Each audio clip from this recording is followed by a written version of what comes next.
Yun. Ay, hello. Alright.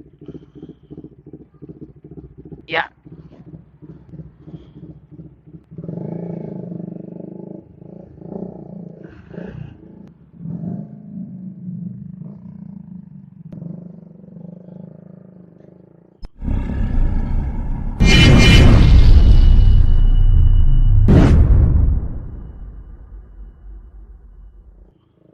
Alright. Woo! Sa wakas, nakabalik din sa pagpa-vlog. Sobrang tagal na hindi nakapag-vlog ulit. At sobrang tagal din ako hindi nakapag-rides. Kasama ko ngayon si Oliver, shout out uh okay na ka na.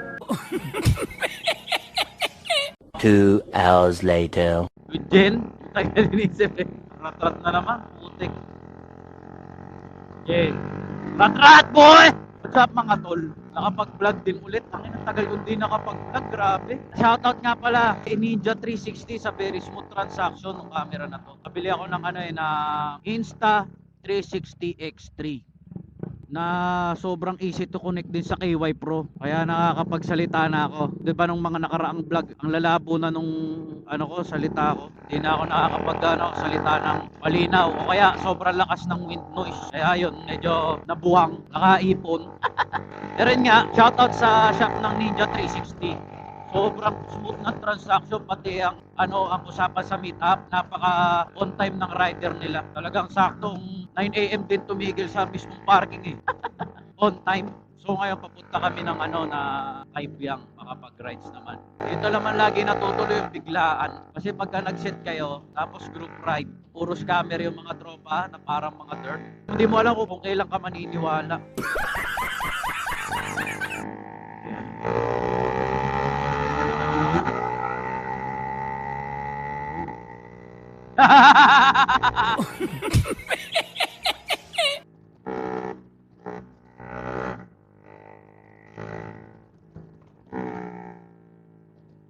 Ay, basa, talsik.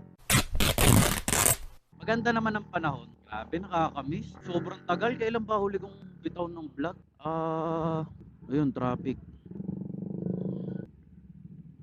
Ayup. Naging 3 lane yung 2 lane. Sa full na kami ng traffic.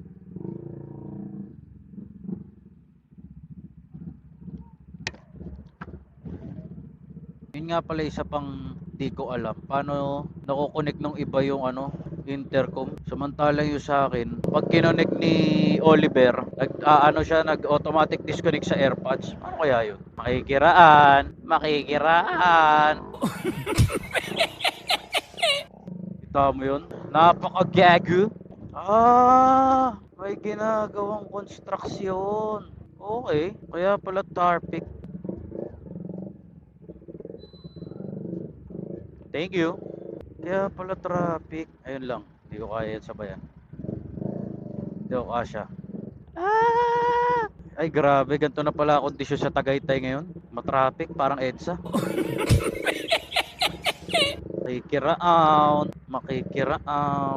Makikiraon. Ano to, may itataas na tulay? Okay Ano to, connection ng alak? Ay, nanghula. Grabe, balik ako sa inyo pagka tapos na yung traffic na to. So we're back in a traffic yan. Siguro may tatayong tulay dun. Kung ano mang tulay yun. Ay, nako, sarap. Balik tayo dito mga tol. Sa wakas, nakabiyahe din. Grabe, nawala ako sa pinagsabi ko kanina. Grabe kasi traffic yan eh. Akala ko pa naman magiging podcast yung labas nito kasi kala ko pwede mag-connect yung ng dalawang mods ng KY pati mag-connect sa isa pang or bagong connection lang kami kaya nag-disconnect dito. Hindi, pagka-connect kami kanina nung nag-connect ako dito, na-disconnect. Alright. Grabe. Ganito pa rin sa kalsada dito banda, matagtag. Pero malaman natin kung alam ko, nung parang huling daan ko sa Kaibiyang, halos asfaltado na siya eh. Maganda-ganda na yung kalsada sa Kaibiyang. Dati maganda lang pagka galing kang Naik kasi yung papaba mo, puro asfaltado na. Pag dito ka naman galing, yung paakyat mo puro asfaltado, tapos gantong klaseng kalsada yung ganto. Kaya gantong klase yung papaba ng Naik. Hindi ko tanda kung kailan huli kong akyat doon. Pero last 2 years ago. Pero alam ko, asfaltado na rin yung part na yun. Hindi ako nanonood ng vlog ng iba kasi nahihingit ako sa rides eh. Joke lang. Ba talaga makapag-release ng stress? Malapit na tayo pa na Sugbo. Magiging maluwag na to.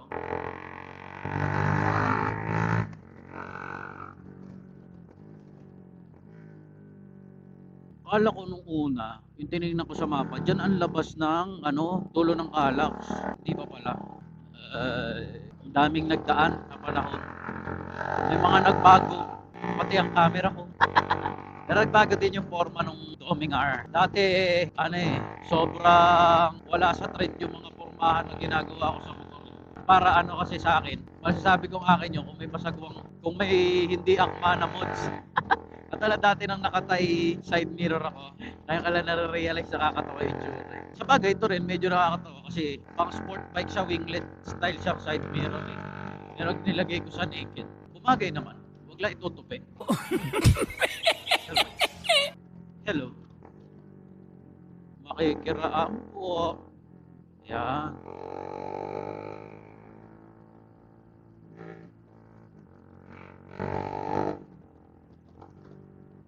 Kalahati na pala ako. Tapos naman to hanggang dun sa paggagasolinahan. Sarap makapagbalik loob. Dami kong na-miss ng mga pagad. Dami, oy. Ang dami ko ng pagkukulak. Alam mo talaga, famous oh.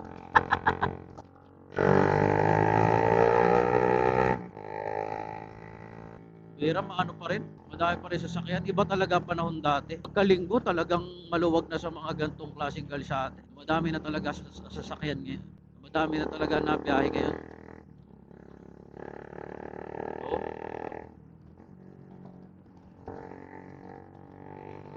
Or alas 8 na kasi. Oras na. So yung mga ganito pang driver, yung kung lasing o bakerong bus driver eh. Makasigit eh. Hello. Layo pa pala sa Alposo nung Fantasy World. Wala pa, hindi pa.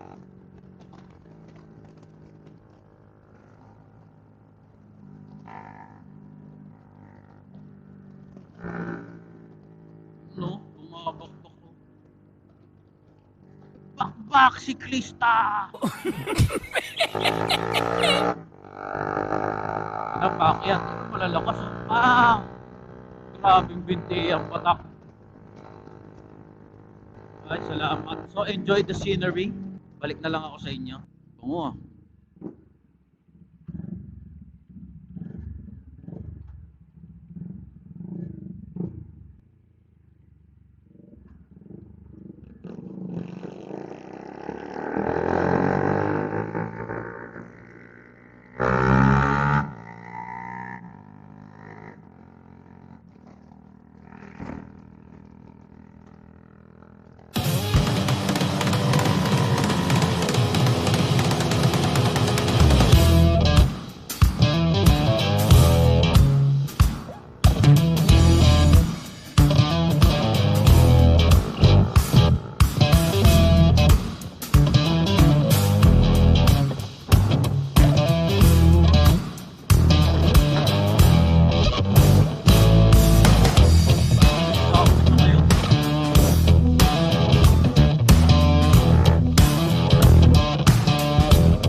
Sabi ko na eh. Ganun dapat talaga eh. Ikaw mag-anticipate ng driver kasi madami talaga kalsada. Alam mo, sila lang nasa kalsada, walang pakialam kahit maka-aksidente. Kaya malayo pala talaga pag alakanin po pwesto, minor. Hindi masama mag-minor. Nasabi ko dyan.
So we're back guys, sarap, tanggal katiray. Ay, sarap. Thank you Lord para sa stress relieving ride na naman. Kapag stretching ulit kami ni Reaper, naibiyahe si Commander. Bawi, ilang taong walang ride Buti na lang ilang taon. Siguro kalahating taon na walang biyahe. Pero okay na din. So once again nga pala, shout out kay Ninja 360. Dahil dito ako nakabili nung Insta360 X3 na nagagamit ko ngayon, nakakonect sa KY Pro para marinig nyo ang aking mga pinagsasabi. Dahil ang tagal kong nawalan ng na mic. Dati ginagawa ko lang na mic, sinisync ko dun sa cellphone na recorder tapos sa video para magmukhang buha sa camera yung yung salita, pero talagang galing sa voice recorder yun. Sarap. Namiss ko tong vlog din, saka makapambola. Ay nako, ganun lang nga talaga. Wala na masyadong nanonood sa YouTube. At least, di ba? Ano lang. At least wala masyadong nakakapanood ng mga kalokohan ko. Oh, sarap. Oh, sarap. Overshoot. Maliit kasi yung kalsada eh.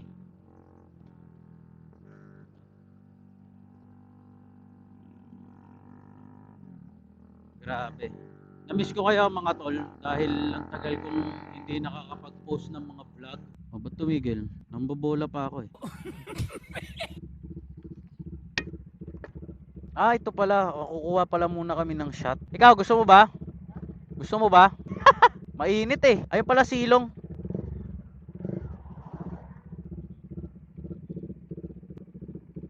Pahiga. Yun yung kukunan mo. Oo. Kahit doon sa bandang puno. Ay, dito pala dapat.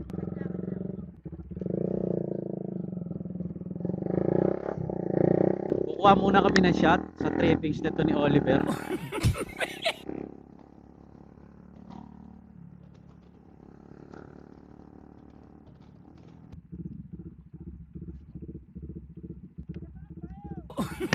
Tig solo. Tig isang solo tapos isang dalawa sabay.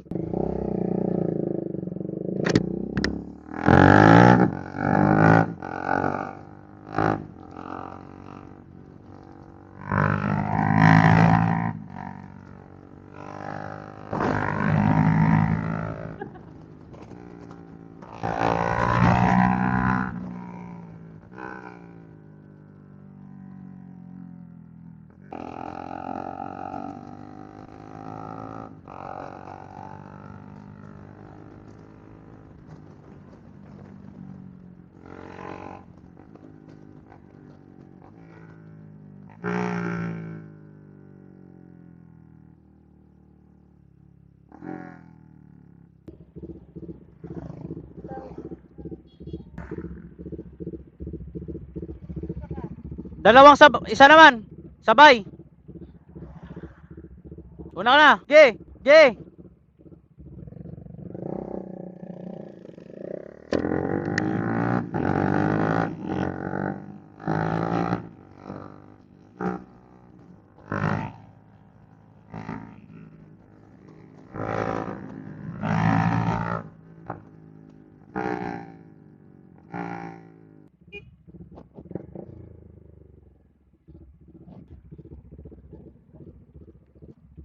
Ayos tingnan.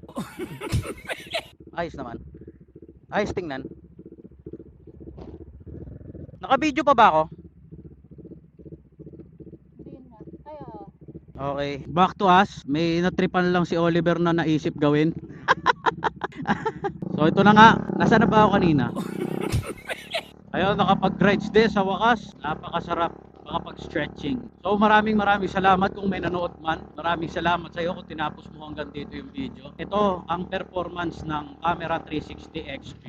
Ang alam ko settings ko dito sa ISO auto lang eh. Pero doon sa resolution ko, pag in-edit ko kasi ginagawa kong 1080p, 60 fps. Ito alam ko naka ako dito eh, 5K ba yung 4K? Basta yung sagat nung naka FOV plus ako pag yung single lens. Tapos ang ginamit kong single lens yung 360 yata yun. Tama, yung sa single lens ko FOV plus tapos naka ultra yata yun, ultra wide. Tapos pag yung single lens lang sa 360 naman ang gamit ko naman sa kanya is action 360 action ba yun?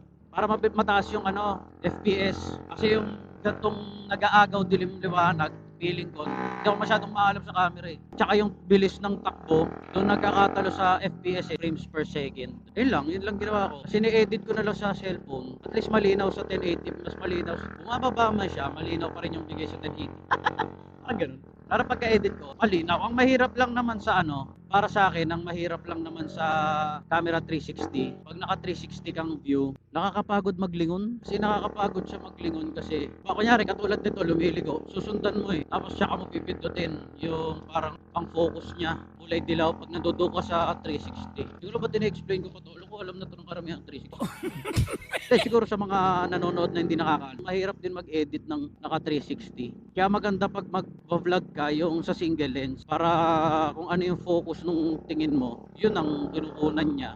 So pababa na kami, pabalik na kami, pauwi na kami. Kakain lang kami sa Tagaytay na lang para chill at presko. Para kahit doon kami magpahinga na matagal, maalamig-lamig yung simoy ng hangin.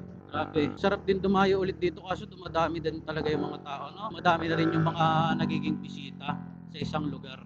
Dati mga liblib na lugar talaga to na hindi masyado pinupuntahan ng mga tao, wala masyado nakakilala. Pero dahil nga sa tulong din ng social media, maraming napopromote na mga lugar na, marami pala pwedeng tambayan, marami din palang lugar na pwede mong dayuhin na madali lang, di naman ganun ka-technical yung pupuntahan.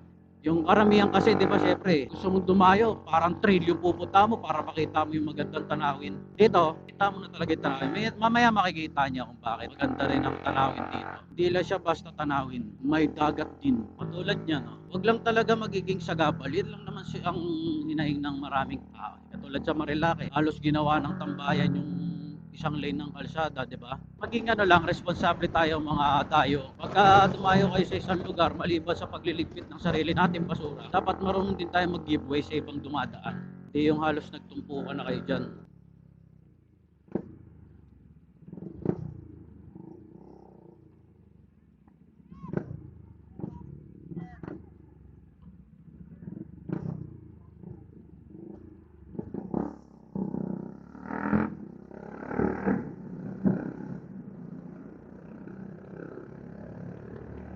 Dilim.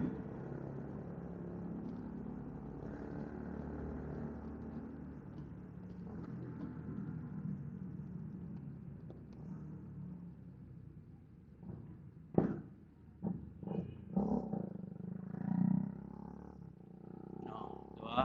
Pwede naman eh, makakadaan ka naman ng, basta marunong lahat mag-giveaway, makakadaan ka ng smooth. Hindi natin kailangan makasagapal kung tayo nag-enjoy, diba? Para lahat happy. At ito na nga, ang sinasabing magandang view, bakit? Hindi lang sa dinadayo dahil sa magandang kalsada tong Kaibiyang. Sira lang to eh, kasi syempre, nagpapagyo. Pero dahil nga sa mga ganyang view, diba ang presko?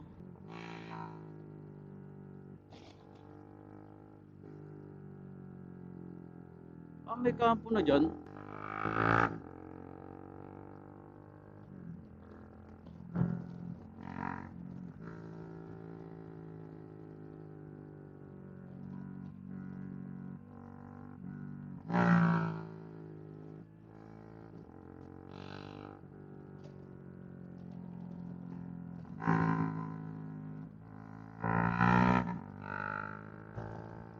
Dami na rin tambayan dito. Dati wala masyado.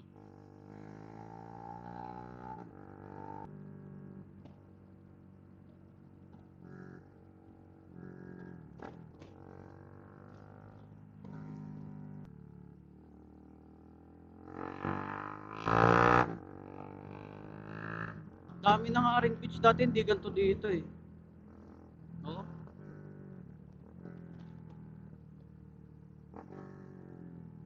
Mga dadayo din dito, ingat-ingat lang sa kalsada kung dating nakasanayan yung malinis ang kurbada ng Kaibiyang. Dami ng tama ngayon, dami na rin sira.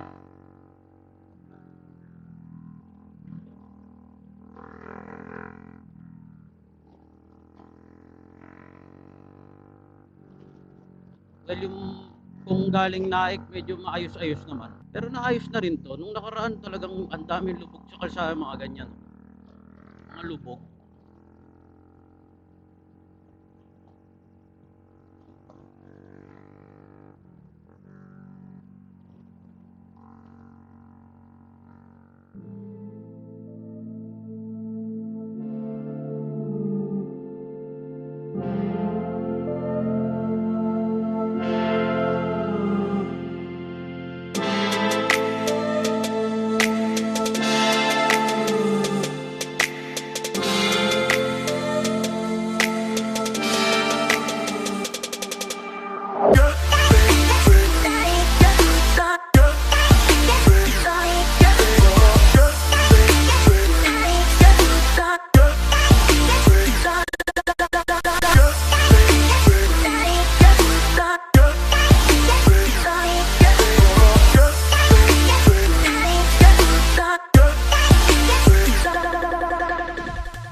Saktong-sakto lang yung kurba kay Reaper. Walang ka-effort.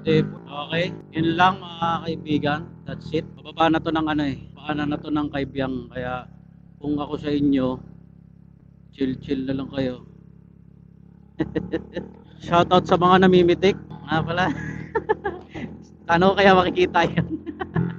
So yun lang. Maraming salamat sa mga nanood hanggang dito. It's hard to breathe, but that's alright. Hush.